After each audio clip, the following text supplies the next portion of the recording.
Hey everybody, what a way to start a Friday.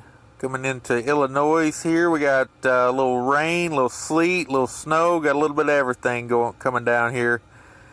You'll have to forgive all the shaking, we are in Illinois after all. But yeah, just trying to wrap up my day here because I started last night. I picked this load up at about 10 p.m. And yeah, just trying to get it rolling and get it down here to Hardee's. I'm going to stop and get some breakfast, and we'll talk to you later. Bye.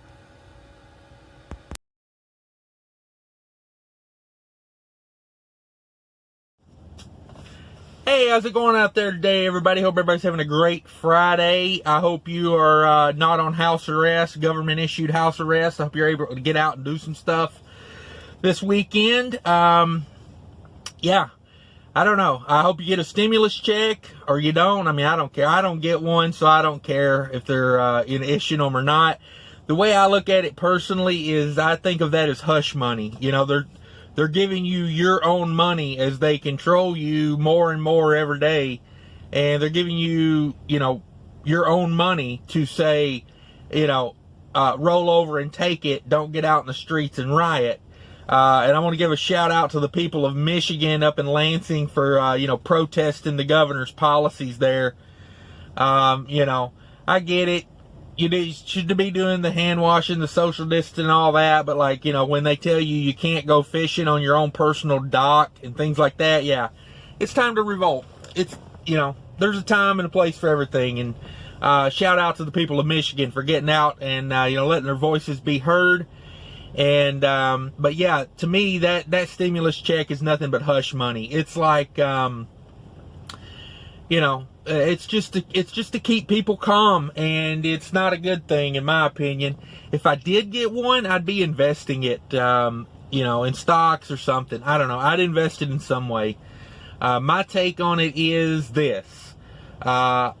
I look at companies that the government's not going to let go out of business, and the government's probably not going to take over, because you don't want to buy a company and then the government, take over like they did GM back in the financial crisis, because then you lose everything. So my thought on it is go with banks, because, banks are probably going to make a ton of money, especially ones that issue credit cards. The way I look at it, I'm looking at like Chase and Capital One right now.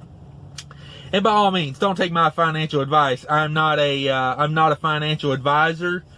If you need help like that, watch Jim Cramer or something. I don't know, but my take on it is I'm looking at banks that issue a lot of mortgages, and I'm looking at banks that issue a lot of credit cards, because yeah, some people will be smart and they'll take that stimulus check and they'll pay off some credit card debt if they've got any, and that may help hurt the bank a little bit. I don't know. I mean, normally it's a wash, because if you pay it off, they just issue the debt to someone else that wants a credit card, so it really just depends on the interest rate that you're paying off versus what they're issuing, whether they gain or lose on that money. But I think at this time, I think more people are probably racking up credit card debt right now than they're paying it off. And the reason I say mortgages is because,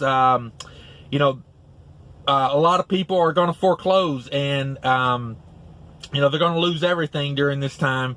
And I used to own a business that was property management, so I'm not speaking out of school. I used to manage properties, or the business I owned used to manage properties for the big banks, and when they were in foreclosure. And I can tell you this, I've seen the one bank in particular, this is the extreme case, but I've seen them sell the same house 3 times in 5 years and foreclosed on it every time after about a year. One of them was maybe 2 years, but whatever, that's why they love the 30-year mortgage. That's 30 years that they have an opportunity that something's going to happen in your life in 30 years where you can't make the payments, you can't get a loan, you foreclose, and, they get the property back. They may do a little tweaking on it, fix it up or whatever, and then they turn around and they resell it again. They get the mortgage. They get the profit from the sale. I mean, it's all win for them. Any equity you had in that house, they take it. There's going to be people borrowing against the equity in their homes right now. And, that's another chance of getting a foreclosure. And if not, they collect interest off of you taking that cash out on that equity. So banks love stuff like that. And, they're going to make a ton of money. And the government's not going to let them fail, because let's face it, the big banks own Wall Street. The big banks own the government. When was the last time you seen a guy that hadn't worked at a big, Wall Street bank be the Treasury or the Secretary of Treasury?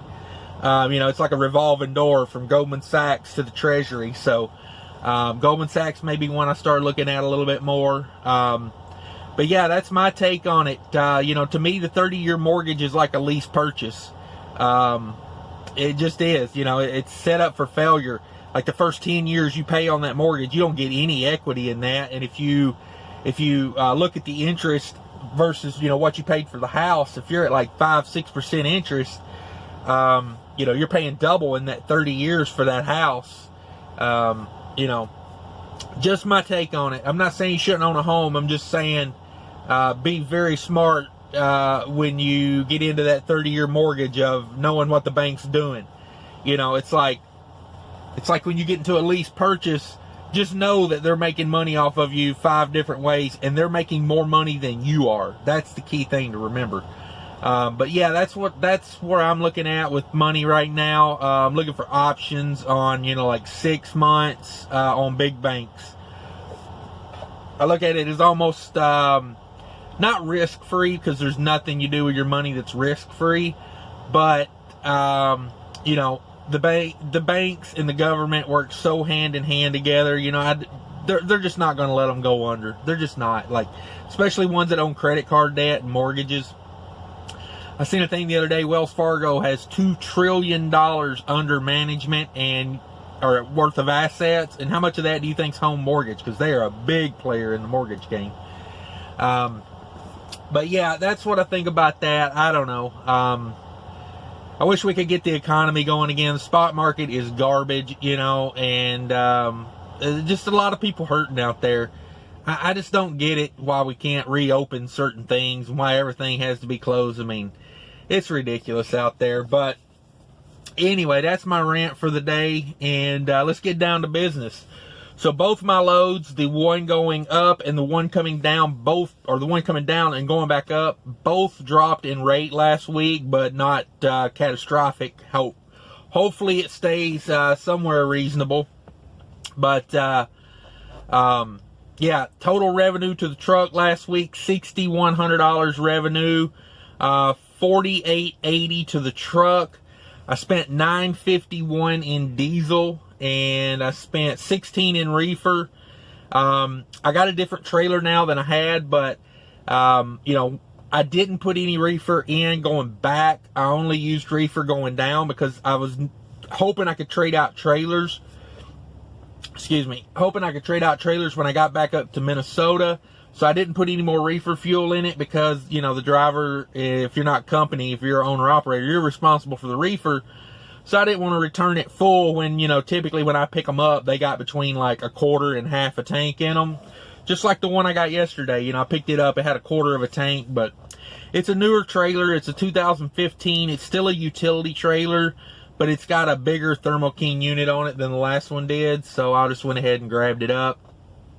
It's got skirts on it. I'm hoping that helps my fuel mileage a little bit. It's got tire inflation, auto inflation thing on it.